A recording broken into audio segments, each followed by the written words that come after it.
ฮัลโหล ฮัลโหลสวัสดีกันด้วยวันนี้ผมจะมาแนะนำนะวันพีนะชื่อว่าตัวละครของวันพีนะหนึ่งคนนะชื่อว่าบังกี้ดีลูฟี่นะบังกี้ดีลูฟี่มีคนเป็นบ้าไงนะ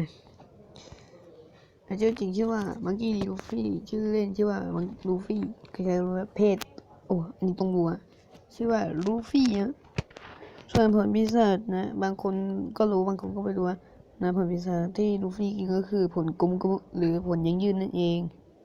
นะค่าหัว10 ล้านเบลีก็ถือว่าเยอะเลยนะล้มลองกลุ่มโจรสลัดมนุษย์เงือกนาวาเอกกองพันเรือเนซูมิไปขอฝ่ายกองทัพเรือให้ขึ้น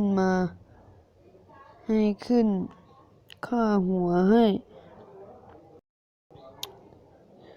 100 ล้านเบลีล้ม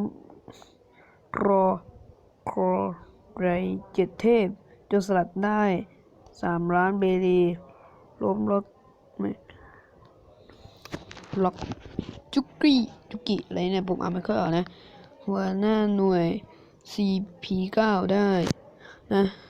400 เบลีแล้วนะตอนนี้400 เบลีโอเคไปทำร้ายชาวมังกรฟ้าเป็น1 ใน 2ตัวการพานักโทษออกจากอิมเพนดาวนะอิมเพนดาวก็คือคุกนรกมีอยู่8 ชั้นเองอะใครที่ไม่ดูลูฟี่ก็ไปดูซะ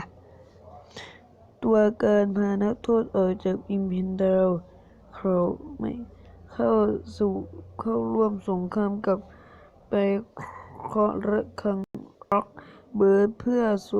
สงสาร500 ล้านเบลี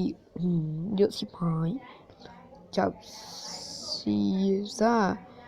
กับล้มโดฟรามังกี้โดฟรามิงโก7 เทพจนสลัดได้ฉายานะ7 เทพสลัดได้สวยสุดยอดมาฉายาหมวกฟางโอเคที่เหลือขี้เกียจอ่านนะก็มันก็มีแค่เนี้ยนะในวิกิพีเดียเบาๆอยู่ในนี้วันนี้ผมก็ขอจบไปเพียงแค่นี้ใครชอบกดไลค์กด subscribe อย่าลืมกดแชร์นะอย่ากดอะไร